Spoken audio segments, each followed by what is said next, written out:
Hey guys, I'm Richard Holdner and welcome to the channel. Here are questions I get all the time. Richard, do you actually read the comments? Yes. Do you listen to your viewers? Yes. Do you ever do anything besides LS Motors? Yes. And yes. Will you do some low buck, small block Chevy mods? Yes. And here they are.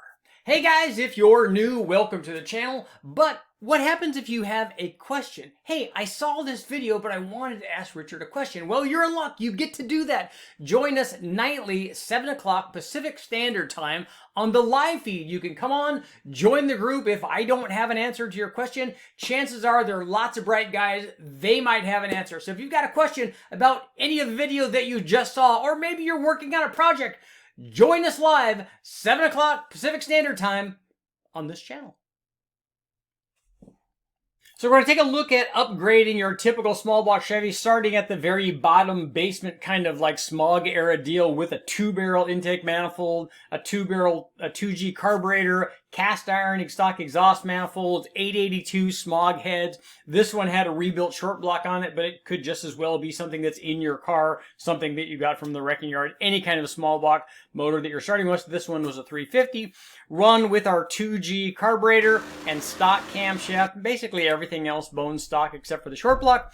We made 241 horsepower and 359 foot-pounds of torque. We'll go through the upgrades really quickly, and I'll talk about an option that you could have just going to the wrecking yard and replacing this. But here's what everybody would do with this kind of small block now, or even back in the day. We would add headers to it, and the headers did pick up a little bit of power. 248 horsepower, 365 foot-pounds. See that they gain power basically everywhere.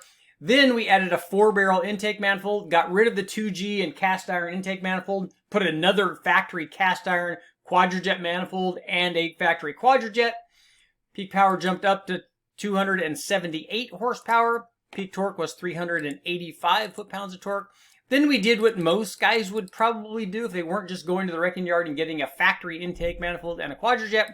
We put a Y-end aluminum intake manifold. In this case, it was an 8004. It did pick up power. Peak power jumped up to 287 horsepower, but notice that below 4,000 or 4,100 RPM, the factory quadrajet manifold was actually better and made more peak torque. 385 foot-pounds for the quadrajet manifold, and just 371 or 2 foot-pounds for the Y-end intake manifold. So it depends on where you want your power production. But here's something important. We've got our 4-barrel, we've got our quadrajet, we're making 287-ish horsepower, but the alternative to this, and we'll go ahead and take a look, would be just go down to the wrecking yard, grab a Vortec small block, a late model Vortec fuel injected small block, get rid of the fuel injection stuff, put a carbureted 4-barrel intake manifold and some kind of 4-barrel on it, obviously put headers on it, and you'll be making more power than this from simply upgrading, and probably at a very similar pricing if you had to buy all this stuff. So let's take a look at that. So here are a couple of examples of these small block L31 350 Vortec headed small blocks that we get from the wrecking yard. The horsepower varied between them because we never know when we're getting something from the wrecking yard that has 100 or 200 or even more 1,000 miles on it, how it was treated during its life and how good a shape it's ultimately in. We see variations of 10 or 12 horsepower, whatever, between them. We've had some that come in a little less than 300 horsepower, some that are a little bit more than 300 horsepower. This gives you a pretty good idea. Some of them are up near 400 foot-pounds of torque. Others more normally are in the 385 foot-pounds. But just know in these particular combinations actually ran the same induction system. They both had a 750 Holley. Did one of them have a 650? No, both of them had 750 Holleys. They had a GM dual plane Vortec style because they were designed for the bolt pattern on the Vortec head, but a dual plane intake manifold and our dyno headers that we ran on the other small block electric water pump and all that stuff run the same way. So if you could either upgrade your existing version that you have with the 882 heads and all that stuff, or you could simply just go down to the wrecking yard and buy this used motor and put a carburetor and an intake, and while you're at the wrecking yard, make sure grab an HEI distributor and just stick it in there real quick, because you can certainly use an HEI distributor and you could get it very inexpensively from the wrecking yard. So now let's see what happens when we upgrade these even further. Okay, we're starting off with our 4-barrel 350. Basically, it has a Y-end intake manifold, a Q-jet, factory Q-jet, long tube headers, stock head, stock camshaft. Everything else it had. This one kind of had a decent short block in it, but you could get the same thing from anything that you have existing. So we were making 300 or 287 horsepower and 371 or 2 foot-pounds of torque, but we upgraded this thing even further by putting a set of ported 882 heads. So the heads that we had on there already, we sent those to the guys over at Powerheads. They did their magic to them, put bigger valves in them, did some bulwark and porting. And we also teamed that with a very small RV style pure energy cam from the guys at Comp Cams.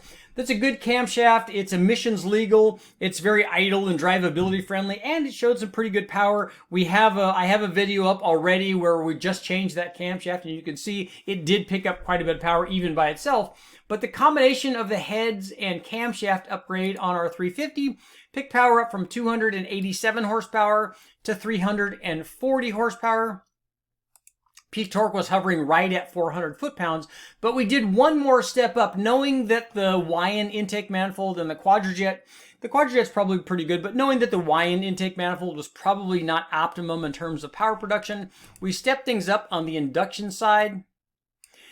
And so we teamed our power heads and camshaft with an RPM air gap from Edelbrock intake manifold and a 750 Mighty Demon carburetor, and that pushed peak power up to 365 horsepower and 422 foot-pounds.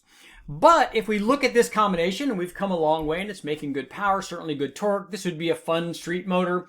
If you went to the wrecking yard and grabbed a Vortec long block, put a 4-barrel intake manifold and a 4-barrel carburetor, had headers on it, and then installed a camshaft with valve springs in the stock, just as cast the way that they come Vortec heads, you would be very, very comparable in power here. So that's another route for you to go. You can upgrade your existing combination, or you could start off with this Vortec deal and not have to go through porting those heads, because it already flows more and works better than a set of 882 heads. It would take a set of ported heads to do what the Vortec head already is going to do. So that makes it a more attractive and affordable option rather than having to use ported heads. But we're not done there.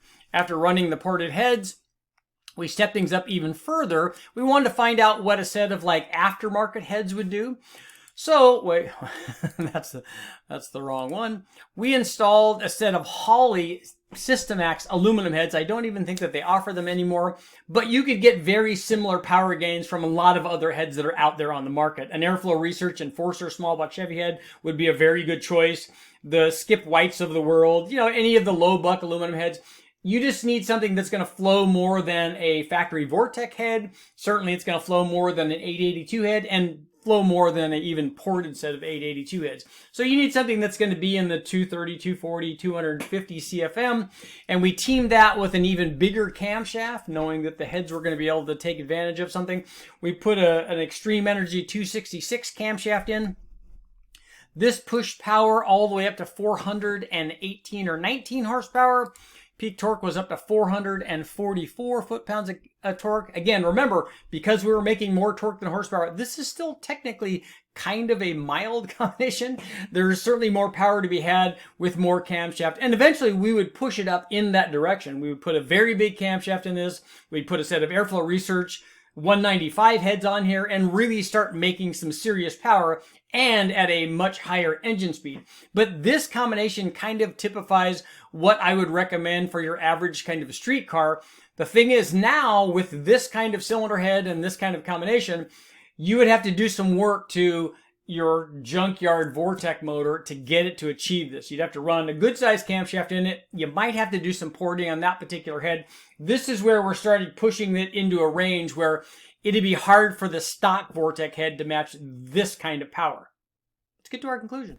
Okay guys, what's the takeaway on our low buck, super cheap 350 small block Chevy mods? Well, there are a couple of things. First of all, there's more than one way to make a given power output. If you already have a small block Chevy, and by the way, a lot of these things work on lots of different displacements. It doesn't have to be a 350. It could be a 265 or a 263 or a 307 or a 302, yada, yada, yada. All of those things work. There's some limitations on bore size with the kind of cylinder head that you can put on it, but basically they all respond to the same thing. They like more cylinder head flow, they like more cam timing, they like good induction systems, and all of them respond very favorably. But on this combination, we showed you that you can take your existing combination, port your existing heads, put a decent camshaft in it, put any number of different induction systems on it, put headers on it, and you're going to make good power. The other option, as we always talk about, go to the wrecking yard, get a Vortec headed motor, and you're a long way into making very good power. Of course, if you want even more power,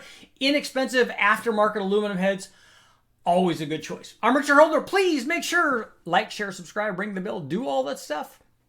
I'll keep testing.